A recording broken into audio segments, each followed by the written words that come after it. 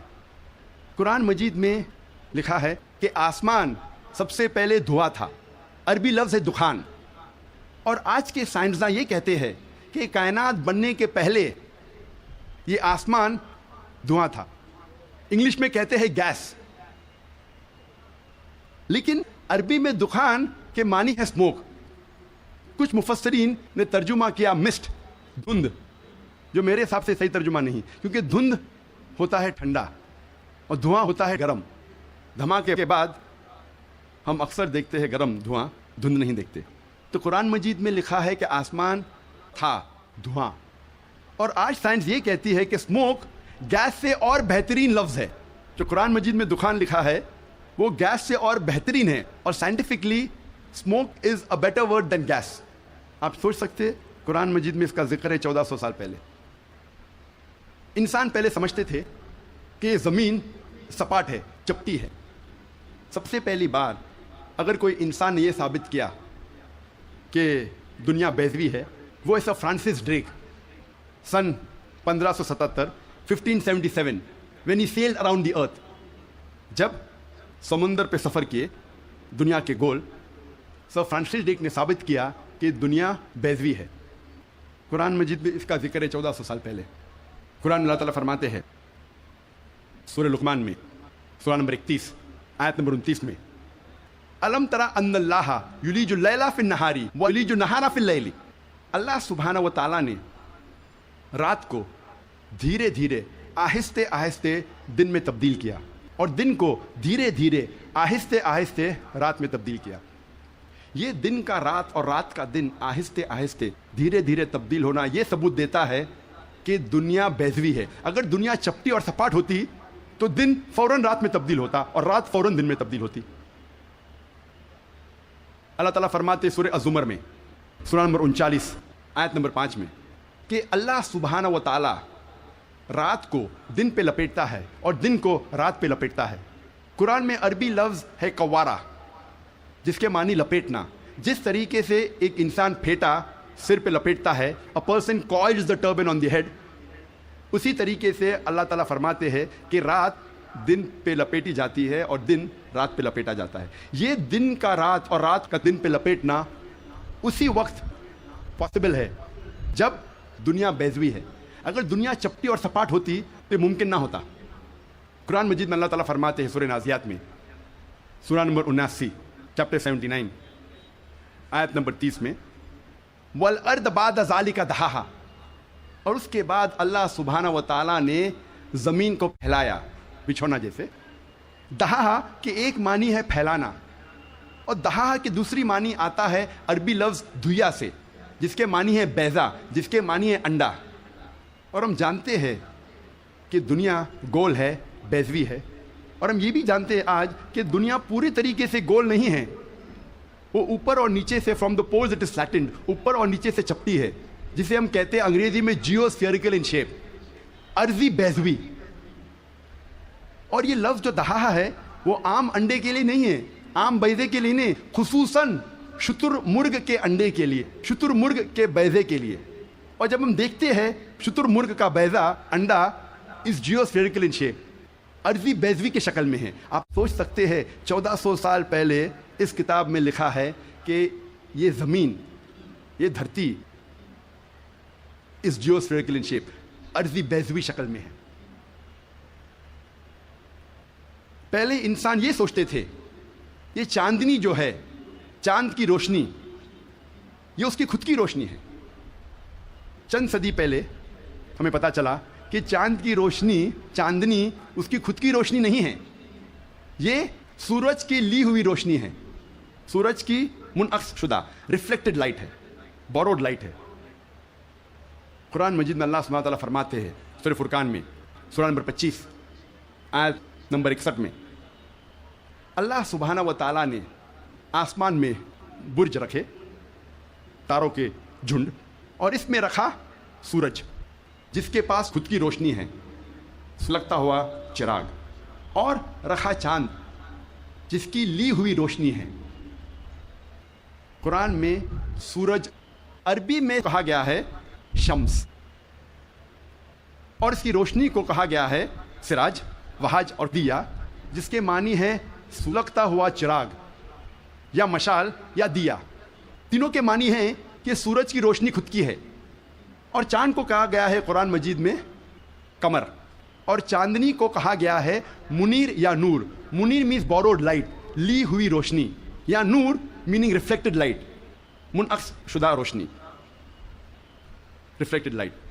آپ سوچ سکتے قرآن مجید 1400 سال پہلے کہتا ہے کہ یہ چاندنی خود کی روشنی نہیں ہے، چاند کی لی ہوئی روشنی ہے. اور اس کا ذکر سورہ فرقان سورہ نمبر 25 آیت نمبر 61 کے علاوہ سورہ یونس میں سورہ نمبر 10 آیت نمبر 5 میں، اور سورہ نوح میں سورہ نمبر 71 آیت نمبر 15 اور 16 میں. پہلے سائنسداں یہ سمجھتے تھے کہ زمین کائنات کا مرکز ہے اور باقی سیارے، چاند اور سورج زمین کے گول گھوم رہے ہیں، چکر لگا رہے ہیں. اسے کہتے تھے تھیوری آف جیو سینٹرزم، زمین کو مرکز سمجھنے کا نظریہ.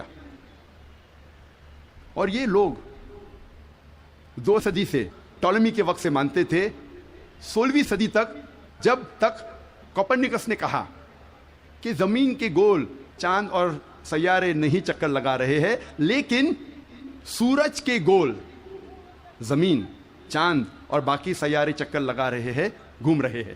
اسے کہتے تھے ہیلیو سینٹرک تھیوری، مطلب سورج کا مرکز ہونے کا نظریہ.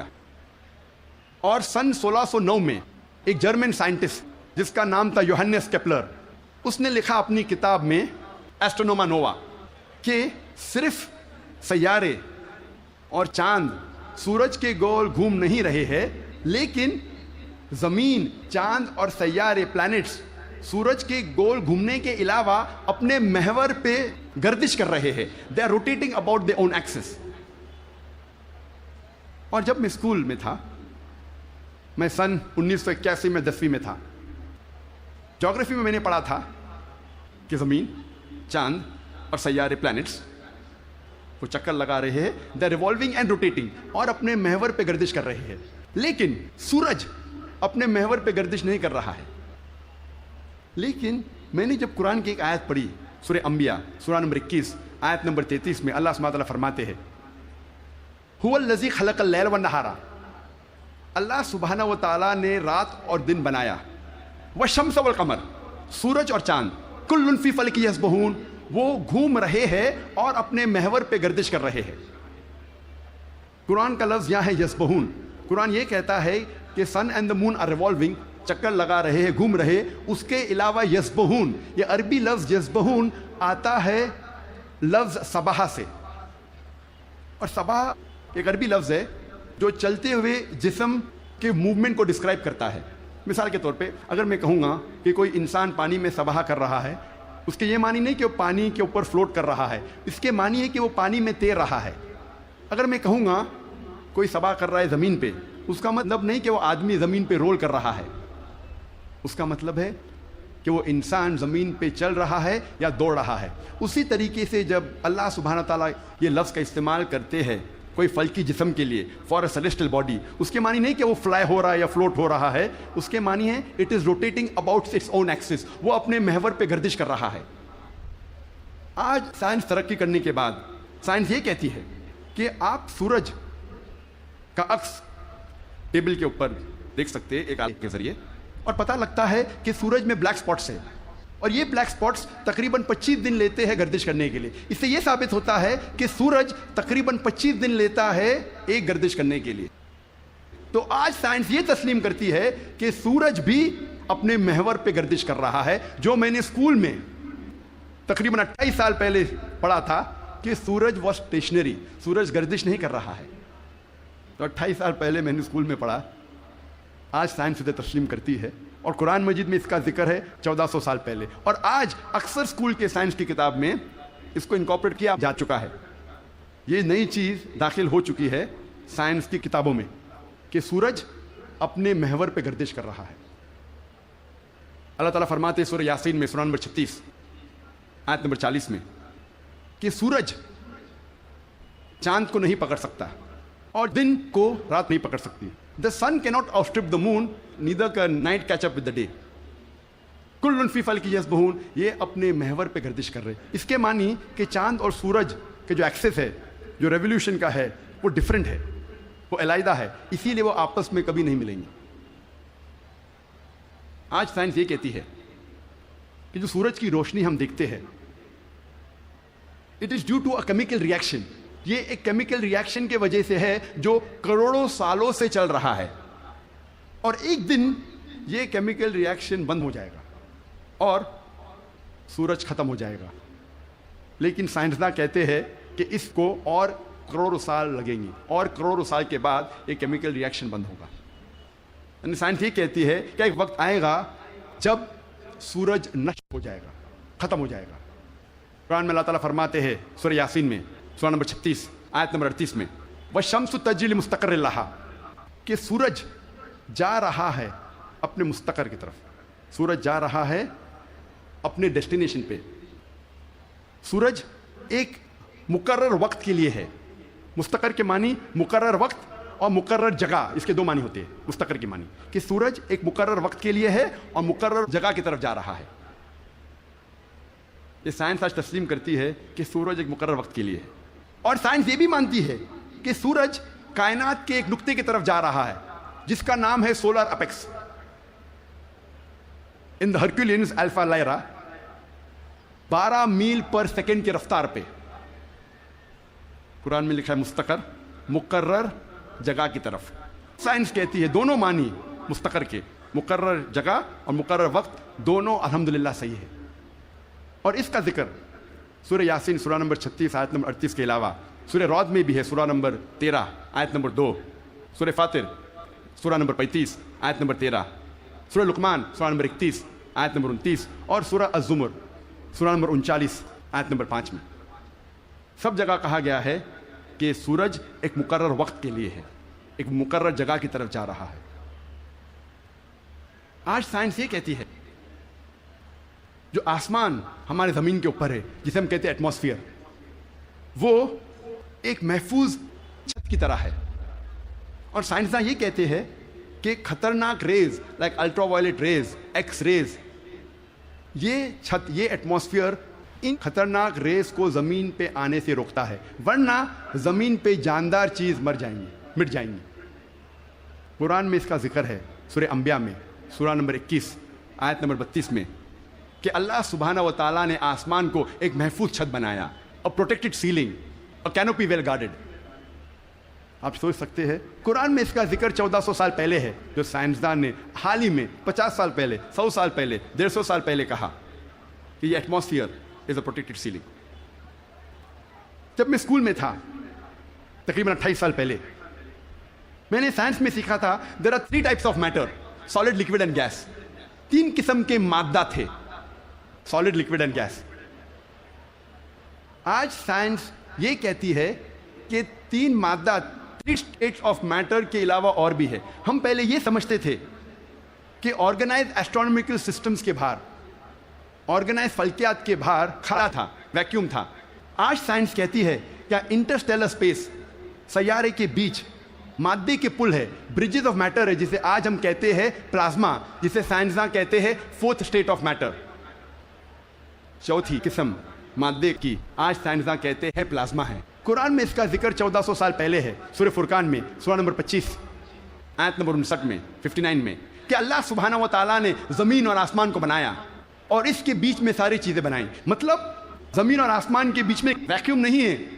آج سائنس اسے کہتی ہے مادے کے پل، برجز آف میٹر، کہتی ہے پلازما ہے، 4th اسٹیٹ آف میٹر. اور اس کا ذکر سورہ فرقان سورہ نمبر 25 آیت نمبر 59 کے علاوہ سورہ ہجر میں، سورہ نمبر 15 آیت نمبر 85 میں، سورہ سجدہ سورہ نمبر 32 آیت نمبر 4 میں، سورہ صفات سورہ نمبر 37 37 آیت نمبر 5، اور سورہ احقاف سورہ نمبر 46 46 آیت نمبر 3 میں کئی جگہ لکھا ہے کہ اللہ سبحانہ و تعالیٰ نے زمین اور آسمان بنائے اور اس کے بیچ میں ساری چیزیں. Talking about the 4th state of matter, plasma. ایک مشہور سائنٹسٹ جس کا نام ایڈوین ہبل ہے، اس نے کہا تھا کہ کائنات پھیل رہی ہے، the universe is expanding. اور قرآن میں اللہ تعالیٰ فرماتے ہیں سورہ ذریات میں، سورہ نمبر 51 آیت نمبر 47 آیت نمبر 47 میں، کہ ہم نے یہ کائنات بنائی پھیلتی ہوئی. عربی لفظ مؤسیونا، پھیلنا. اور آج سائنس اس کو تسلیم کرتی ہے کہ ہماری کائنات پھیل رہی ہے، our universe is expanding.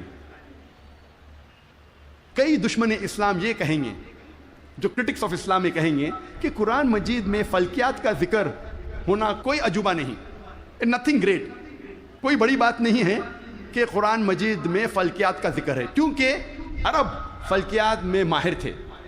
میں اس بات کو مانتا ہوں کہ عرب فلکیات میں ماہر تھے، لیکن ان سے یہ کہنا چاہتا ہوں کہ قرآن مجید نازل ہونے کے بعد کچھ صدی بعد عرب فلکیات کے میدان میں ماہر بنے. تو قرآن مجید سے عرب نے فلکیات سیکھا، نہ کہ الٹا. اب ہم ذکر کریں گے طبیعت کا. طبیعت انگلش میں کہتے ہیں فزکس. اور کئی صدی پہلے ایک نظریہ تھا جسے کہتے ہیں ایٹمزم.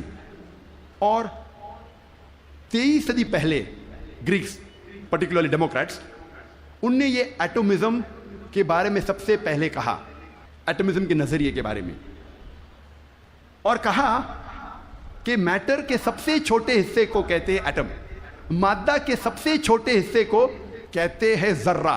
عربی اور اردو میں ایٹم کو کہتے ہیں ذرہ. اور اس وقت انسان یہ سوچتے تھے کہ ذرے کو تقسیم نہیں کیا جا سکتا. آج سائنس ترقی کرنے کے بعد ہم مانتے ہیں کہ atom is the smallest part of matter having the characteristics of the element. ذرہ مادے کا سب سے چھوٹا حصہ ہے جو ایلیمنٹ کے کیریکٹرسٹکس رکھتا ہے، لیکن یہ ذرہ تقسیم کیا جا سکتا ہے انٹو پروٹونز، الیکٹرونز، نیوٹرونز. قرآن مجید میں ذرے کا ذکر ہے تو لوگ سمجھیں گے قرآن مجید آؤٹ ڈیٹڈ ہے، یہ پرانی کتاب ہے. ذرے کا ذکر ہے، اب یہ آؤٹ ڈیٹڈ ہے.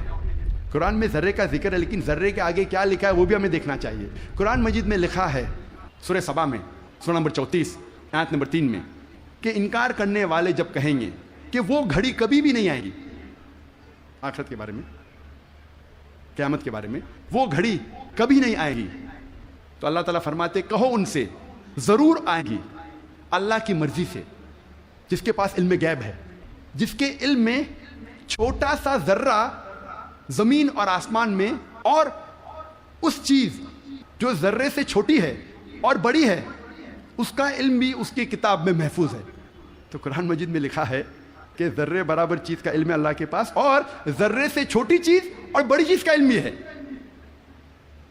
اور یہ انفارمیشن، یہ خبر دہرائی گئی ہے سورہ یونس میں، سورہ نمبر 10 آیت نمبر 61 میں، کہ اللہ سبحانہ و تعالیٰ کے علم میں ہے ذرے جیسی چیز جو آسمان اور زمین پہ ہے، اور وہ چیز جو ذرے سے بھی چھوٹی ہے اور ذرے سے بڑی ہے اس کی کتاب میں محفوظ ہے۔ تو قرآن آؤٹ ڈیٹڈ نہیں ہے، قرآن اپ ٹو ڈیٹ ہے۔ قرآن پرانی کتاب نہیں، بٹ الحمدللہ جدید کتاب ہے۔ اب ہم ذکر کریں گے واٹر سائیکل کے بارے میں، پانی کے چکر کے بارے میں۔ ہم جو اسکول میں پڑھتے ہیں واٹر سائیکل کے بارے میں، پانی کے چکر کے بارے میں، سب سے پہلے اس جدید پانی کے چکر کا ذکر کیا تھا سر برنارڈ پیلیسی نے سن 1580 میں۔ اور ہم جانتے ہیں، ہم نے اسکول میں پڑھا ہے کہ water evaporate from the ocean, پانی سمندر سے بھاپ بن کے اوپر جاتا ہے، جڑ کے بادل بنتا ہے، بادل جڑتے ہیں اور اندرونی حصے میں ہوا کے ذریعے جاتے ہیں، پھر ان کی تقسیم ہوتی ہے اور پانی بادل سے برستا ہے۔ بارش برسنے کے بعد یہ پانی نہر بن کر، اسٹریم بن کے، لیک بن کے پھر سے جاتا ہے سمندر میں، اور یہ پانی کا چکر کمپلیٹ ہوتا ہے۔ پہلے لوگ کو 16ویں صدی کے پہلے اس کا علم نہیں تھا۔ 7 صدی قبل مسیح تھیلز آف ملیٹس نے کہا تھا یہ بارش کیسے آتی تھی؟ یہ جو اوشن کا سپرے ہے، سپرے آف دی اوشن، ہوا سے اٹھاتی تھی اور اندرونی حصے میں بارش جیسے برساتی تھی۔ یہ لوگ سمجھتے تھے بارش اس طریقے آتی تھی۔ لوگ کو یہ نہیں پتا تھا کہ زمین کے نیچے جو پانی ہے وہ کیسے جمتا تھا۔ کئی نظریات تھے۔ لوگ پہلے سوچتے تھے کہ یہ ہوا کا دباؤ پانی پہ، سمندر پہ، پانی کو زمین سے نیچے لے جاتا تھا اور اس طریقے سے زمین کے نیچے پانی آتا تھا۔ لوگ پہلے یہ سمجھتے تھے at the time of Plato کے وقت کہ یہ پانی ایک خفیہ راستے سے واپس جاتا تھا سمندر کی طرف، سمندر میں secret passage, the great abyss known as the Tartarus at the time of Pluto.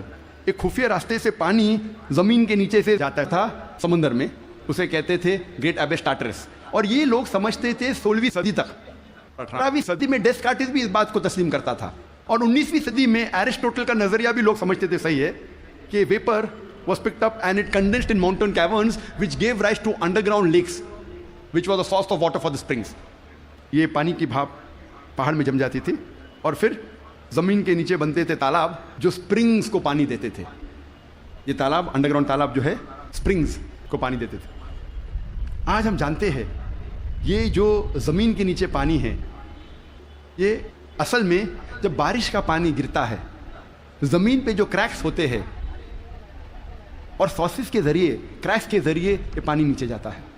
قرآن مجید میں اس کا ذکر ہے سورہ الزمر میں، سورہ نمبر 39 آیت نمبر 21 میں۔ اللہ سبحانہ و تعالیٰ آسمان سے پانی برساتا ہے اور زمین میں جس میں کریکس ہے اس کے ذریعے زمین میں پانی دیتا ہے، اور جو بوئی ہوئی زمین ہے وہ رنگ برنگی ہو جاتی ہے۔ It brings various colours of sown field. اللہ تعالیٰ فرماتے ہیں سورہ روم میں، سورہ نمبر 30 آیت نمبر 24 میں، کہ اللہ سبحانہ و تعالیٰ آسمان سے بارش برساتا ہے اور مری ہوئی زمین میں جان ڈالتا ہے۔ اللہ تعالیٰ فرماتے ہیں سورہ مومنون میں، سورہ نمبر 23 آیت نمبر 18 میں، کہ اللہ سبحانہ و تعالیٰ پانی آسمان سے برساتے ہیں اور اس پانی کو جما سکتے ہیں اور اس پانی کو بہا سکتے بھی ہے، بہانے پہ قادر ہے۔ اللہ can store the water as well as drain it. قرآن میں ذکر آتا ہے سورہ طارق میں، سورہ نمبر 86 چیپٹر 86 آیت نمبر 11 میں، وَالسَّمَاءِ ذَاتِ الرَّجْ، that heaven which returns، وہ آسمان جو واپس دیتا ہے۔ ایک معنی وَالسَّمَاءِ ذَاتِ الرَّجْ کی ہے کہ جو ڈینجرس ریز ہے، ultra violet rays, x rays, جو زمین پہ آنے کے پہلے آسمان اسے واپس پھینک دیتا ہے اس طرف۔ اس کے علاوہ یہ جو پانی کا بھاپ ہے، واٹر ویپرائز ہوتا ہے، بادل میں بنتا ہے اور پھر سے یہ آسمان اس پانی کو زمین پہ برساتا ہے۔ وَالسَّمَاءِ ذَاتِ الرَّجْ۔ اللہ تعالیٰ فرماتے ہیں سورہ الحجر میں سورہ نمبر 15 آیت نمبر 22 میں وی کاز فیکنڈیٹنگ ونڈز، ہم ہوا کے ذریعے بادل کو بھوجل کرتے ہیں. عربی لفظ لواقی لقا سے آتا ہے جس کا معنی ہے ٹو امپریگنیٹ، ٹو فیکنڈیٹ، برآور کرنا، بوجھل کرنا. ہوا بادل کو پولن گرینز کے ذریعے بوجھل کرتی ہے. It impregnates the cloud. اور دوسری وجہ ہے کہ بادل جب آپس میں ملتے ہیں دے کنڈینس، اس کے بعد پانی برستا ہے.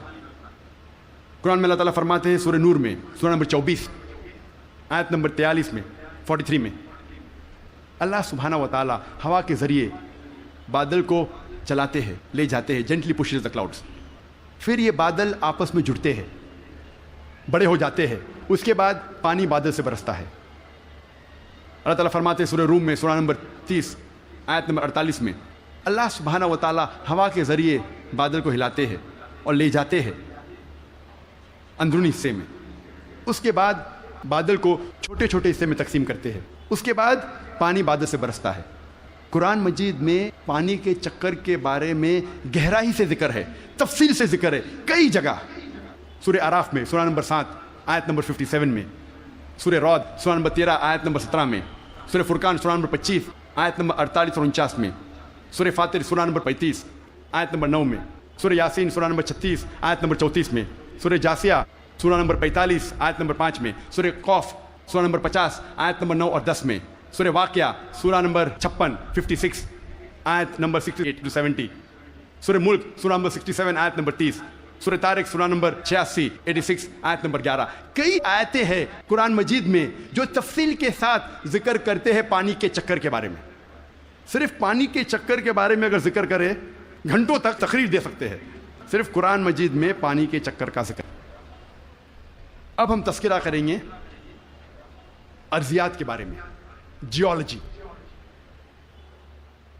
آج ماہرین ارضیات جیولوجسٹ یہ کہتے ہیں کہ زمین کا ریڈیس نصف قطر، ریڈیس اردو میں کہتے ہیں نصف قطر، وہ تقریباً 3750 میل ہے. اور جو اندرونی حصہ ہے زمین کا وہ سیال ہے، لکوڈ ہے، ہاٹ لکوڈ، گرم سیال، اور اس میں کوئی جاندار چیز جی نہیں سکتی. لیکن اوپر کا حصہ ہے وہ سالڈ ہے، وہ ٹھوس ہے. اور اوپر جو سپرفیشل ارتھ کرسٹ ہے، زمین کی سطح، ارتھ کرسٹ، یہ بہت پتلی ہے، تقریباً 1 سے 30 میل پتلی، صرف 1% سے کم. اور بہت سے امکان ہے کہ یہ زمین کی سطح ہل جائیں گی، ارتھ کرسٹ ول شیک. آج سائنسداں یہ کہتے ہیں due to the folding phenomena it gives rise to mountain ranges. ایک فولڈنگ فینومینا ہے جس سے پہاڑ پیدا ہوتے ہیں، اور اس پہاڑ کے وجہ سے زمین کی سطح کو استحکام ملتا ہے، اسٹیبلٹی ملتی ہے. قرآن مجید میں اللہ تعالیٰ فرماتے ہیں سورہ نبا میں سورہ نمبر 78 آیت نمبر 6 اور 7 میں، ہم نے زمین بچھائی ہے والجبال اوتادا، اور پہاڑ کو اوتاد جیسا بنایا ہے. اوتاد عربی میں کہتے ہیں کھوٹے کو، ٹینٹ پیگز، سٹیکس میں کھو.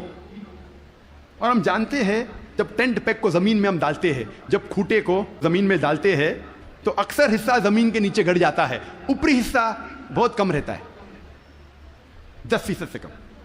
جس طریقے سے آئس برگ پانی میں، برف کا گولا آئس برگ جو پانی میں دیکھتے ہیں صرف 10% پانی کے اوپر ہے، 90% سے زیادہ پانی کے نیچے. اسی طریقے سے پہاڑ، جو اوپری حصہ ہم پہاڑ کا دیکھتے ہیں وہ کھوٹے جیسا ہے، میخو جیسا ہے، ٹینٹ پیگ جیسا ہے. اوپر کا حصہ بہت چھوٹا ہے، اکثر تقریباً 90% زمین کے نیچے ہے. اور اس کی وجہ ہے کہ زمین کو استحکام، اسٹیبلٹی دیتا ہے.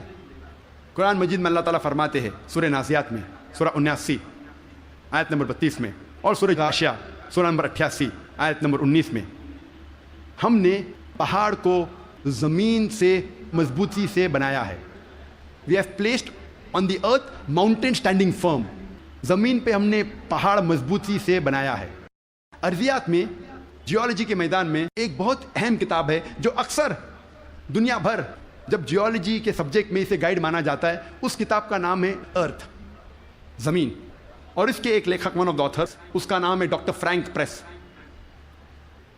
جو USA کے سائنس اکیڈمی کے پریزیڈنٹ تھے اور ex president of USA Jimmy Carter کے سائنس ایڈوائزر تھے. ڈاکٹر فرینک پریس ارتھ کتاب میں پہاڑ کا نقشہ بناتے ہیں اور دکھاتے ہیں کہ پہاڑ کے جڑ زمین کے نیچے ہے ویج شیپ, اور لکھتے ہیں اپنی کتاب میں کہ پہاڑ کا اہم مقصد ہے کہ زمین کو استحکام دینا, to give stability to the ارتھ.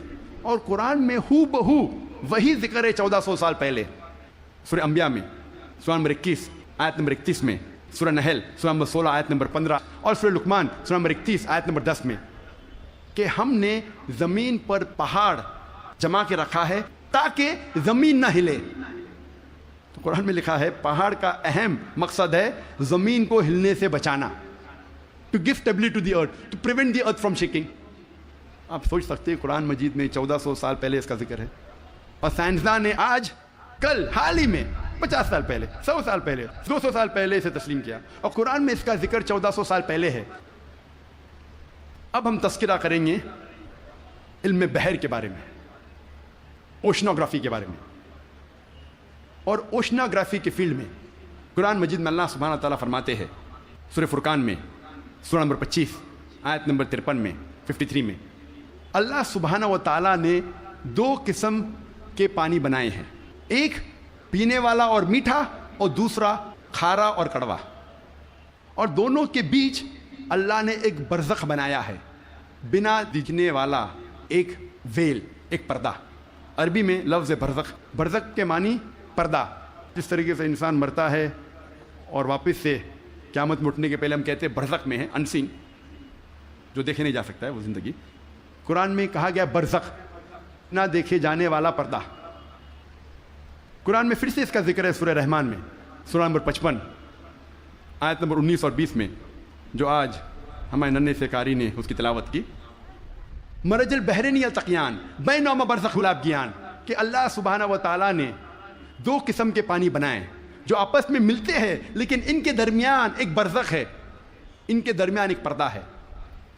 لوگ پہلے جانتے تھے کہ 2 قسم کے پانی ہیں, کھارا اور میٹھا, کھارا پانی میٹھا پانی, لیکن مفسرین قرآن یہ نہیں سمجھ پاتے تھے اللہ تعالیٰ کیا کہنا چاہتا ہے جب کہتا ہے کہ کھارے اور میٹھے پانی کے درمیان برزخ ہے. پانی آپس میں ملتا ہے لیکن یہ ایک دوسرے سے گھل مل نہیں سکتا.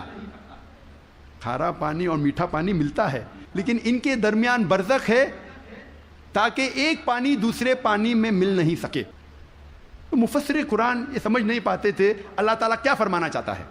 آج جو سائنس ترقی کرنے کے بعد اور علم بحر کے بارے میں ہم آج اور جانتے ہیں, جب پروفیسر ہے جو USA کے مشہور ماہر ہے علم بحر میں, یہ سائنٹسٹ نے کہا کہ اس کے معنی ہیں آج ہم جانتے ہیں کہ جب بھی میٹھا پانی کھارے پانی میں جاتا ہے, بہتا ہے, وہ میٹھا پانی اپنی مٹھاس کو کھو دیتا ہے اور کھارا بن جاتا ہے, اور اس کے درمیان دیر از اے ٹرانزیشنل ہوموجنائزنگ ایریا, جو عربی میں قرآن میں لکھا ہے برزخ, ایک پردہ. آج جو سائنس نے جانا, قرآن مجید نے 1400 سال پہلے لکھا کہ کھارے اور میٹھے پانی کے درمیان ہے ایک پردہ. یہ پانی ملتا ہے لیکن آپس میں گھل مل نہیں سکتا. They meet but they do not mix. اور سب سے بہترین مثال جو ہم آنکھ سے دیکھ سکتے ہیں وہ ساؤتھ افریقہ میں in the southern part in the Cape area, دونوں کھارا اور میٹھا پانی ملتا ہے. ہم دیکھ سکتے, ہم یہ بھی دیکھتے کہ دونوں پانی کا رنگ الگ ہے. یہ مثال ہم ایجپٹ مصر میں بھی دیکھ سکتے ہیں, جب river Nile flows into the Mediterranean sea, river Nile بہتی ہے میڈیٹرینین سی میں. اور سب سے بہترین مثال ہے گلف اسٹریم, جو ہزاروں میلوں تک چلتی ہے. گلف اسٹریم شروع ہوتی ہے گلف آف میکسیکو میں, نارتھ ورڈ جاتی ہے towards the east coast of North America, پھر جاتی ہے eastward towards the west coast of Europe. ہزاروں میل بہتی ہے, دونوں پانی لیکن علیحدہ ہے, دے آر سپریٹ, ڈسٹنکٹ. اگر آپ کشتی میں سفر کر رہے ہیں اس گلف اسٹریم کے کنارے پہ, اور پانی ایک طرف سے لیں گے اور پانی دوسرے طرف سے لیں گے, تو پتہ چلتا ہے ایک پانی میٹھا ہے ایک کھارا. اس کی حرارت, اس کی ٹیمپریچر بھی ڈفرینٹ ہے. قرآن مجید میں اس کا ذکر ہے 1400 سال پہلے. میں اور ایک مثال پیش کروں گا قرآن مجید میں علم بحر کی. کچھ عربوں نے قرآن مجید کی ایک آیت لی سورہ نور کی, سورہ نمبر 24 آیت نمبر 40, اور اس کا ترجمہ پیش کیا پروفیسر درگا راؤ کے پاس. پروفیسر درگا راؤ اس وقت کنگ عبدالعزیز یونیورسٹی جدہ میں پڑھاتے تھے اور وہ ماہر تھے علم بحر میں. He was a Marine geologist. اور ترجمہ پیش کیا اور کہا آپ کا اس قرآن کی آیت پہ کیا خیالات ہے. قرآن مجید میں لکھا ہے سورہ نور میں سورہ نمبر 24 آیت نمبر 40 میں کہ انکار کرنے والوں کے ذہن کی کیفیت ایسی ہے جس طریقے سے سمندر کے گہرائی میں اندھیرے پر اندھیرا، موج پر موج، لہر پہ لہر، اس کے اوپر بادل. جب انسان اپنے ہاتھ کو آگے کرتا ہے وہ دیکھ نہیں سکتا. اللہ جسے روشنی نہیں دیتا وہ دیکھ نہیں سکتا. یہ آیت کا ترجمہ سننے کے بعد پروفیسر درگا راؤ نے کہا کہ یہ عام سمندر کا ذکر نہیں ہے، یہ ایک گہرے سمندر کا ذکر ہے. اور پہلے انسان یہ نہیں جانتا تھا کہ سمندر کی گہرائی میں اندھیرا تھا. سینکڑوں سال پہلے، 100-200 سال پہلے جب سب مرین ایجاد ہوئی اور جب انسان سمندر کی گہرائی میں گیا تب انہیں پتہ لگا اور تب محسوس ہوا کہ سمندر کی گہرائی میں اندھیرا ہے. عام انسان 20 میٹر سے زیادہ جب سمندر میں اندر جاتا ہے تو وہ تیر نہیں سکتا، اور 200 میٹر سے زیادہ اندر جائے گا بنا کوئی آلہ کے، بنا کوئی ایکوپمنٹ کے، تو انسان مر جائے گا. آج سب مرین کے ذریعے ہم انڈر واٹر جا سکتے، ہمیں پتہ چلتا ہے کہ سمندر کی گہرائی میں اندھیرا ہے. پروفیسر درگا راؤ نے کہا اندھیرا 2 وجہ کے لیے ہے. سب سے پہلی وجہ ہے جب روشنی پانی میں داخل ہوتی ہے، روشنی کی کرن، تو ایک کے بعد ایک رنگ پانی میں جذب ہوتا ہے. آج سائنس یہ کہتی ہے کہ روشنی کی کرن 7 رنگ سے بنی ہوئی ہے. وپ گیور، وائلٹ، انڈیگو، بلو، گرین، یلو، اورنج اور ریڈ. وائلٹ، انڈیگو، بیگنی، بلو، نیلا، گرین، ہرا، یلو، پیلا، اورنج، نارنگی، ریڈ، لال. سب سے پہلے 10 یا 15 میٹر پانی کے نیچے لال رنگ جذب ہو جاتا ہے. اسی لیے انسان اگر پانی میں 30 میٹر کی گہرائی پہ جاتا ہے، اگر اسے چوٹ لگتی ہے اور خون بہنے لگتا ہے تو وہ انسان اپنے خون کا لال رنگ دیکھ نہیں سکے گا. 30 سے 50 میٹر جذب ہوتا ہے نارنگی رنگ. 50 سے 100 میٹر کے درمیان پانی کے نیچے جذب ہوتا ہے پیلا رنگ. 100 سے 200 میٹر کے درمیان جذب ہوتا ہے ہرا رنگ، اور 200 میٹر کے بعد پانی کے نیچے جذب ہوتا ہے نیلا رنگ، اور اس کے نیچے پورا اندھیرا ہے. قرآن مجید میں لکھا ہے انکار کرنے والے کی ذہن کی کیفیت، انکار کرنے والے جو خدا کا انکار کرتے ہیں، جو خدا میں نہیں مانتے، اللہ سبحانہ وتعالیٰ میں نہیں مانتے، انکار کرنے والے کی ذہن کی کیفیت ایسی ہے جس طریقے سے گہرے سمندر میں اندھیرا پہ اندھیرا، لہر پہ لہر، اس کے اوپر بادل. دوسری وجہ اندھیرے کی ہے، پروفیسر درگا راؤ کہتے ہیں، وہ ہے بادل. جب سورج کی روشنی آتی ہے کئی بار بادل اس روشنی کو جذب کر لیتا ہے، اس لیے بادل کے نیچے ہم دیکھتے ہیں اندھیرا. اور جو روشنی بادل کے ذریعے جذب نہیں ہوتی اور جب سمندر میں جاتی ہے، کئی بار جو سمندر کے اوپر لہریں ہیں وہ لائٹ ریز کو ریفلیکٹ کرتی ہے، اور جو لائٹ ریز، جو روشنی کی کرن ریفلیکٹ نہیں ہوتی وہ سمندر میں داخل ہوتی ہے. اور جیسے میں نے کہا ایک رنگ کے بعد ایک رنگ جذب ہوتا ہے. لیکن قرآن مجید میں لکھا ہے انکار کرنے والے کی ذہن کی کیفیت ایسی ہے جس طریقے سے گہرے سمندر میں اندھیرے پہ اندھیرا، لہر پہ لہر. اس کی کیا معنی؟ لہر پہ لہر. ہم انسان جانتے تھے کہ سمندر کے اوپر لہر ہے، لیکن سن 1900 میں ہمیں پتہ لگا کہ سمندر کے نیچے بھی لہر ہے. اسے کہتے ہیں انٹرنل ویوز، اندرونی لہر، جو ڈفرینشیٹ کرتی ہے superficial part of the ocean کو deep part of the ocean سے. یہ اندرونی لہر تقسیم کرتی ہے سمندر کو اوپری سے اور اندرونی حصے میں. اوپری حصہ superficial part is lit up and warm, گرم ہوتا ہے اور اس میں روشنی ہوتی ہے. جو گہرا بھاگ ہوتا ہے سمندر کا وہ اندھیرا ہوتا ہے اور ٹھنڈا ہوتا ہے. یہ انٹرنل ویوز، اندرونی لہر ہمیں پتہ چلی تقریباً 110 سال پہلے. قرآن میں لکھا ہے لہر پر لہر، یعنی اندرونی لہر کے اوپر ہے سپرفیشل ویوز. اسی لیے مچھلیاں بھی جب گہرائی میں جاتی ہے وہ دیکھ نہیں سکتی، اپنی خود کی روشنی لے جاتی ہے. Due to chemical reaction مچھلی خود کی روشنی کے ذریعے دیکھ سکتی ہے گہرے اندھیرے میں. پروفیسر درگا راؤ نے کہا کہ یہ کتاب قرآن مجید انسان کی لکھی ہوئی کتاب ہو ہی نہیں سکتی.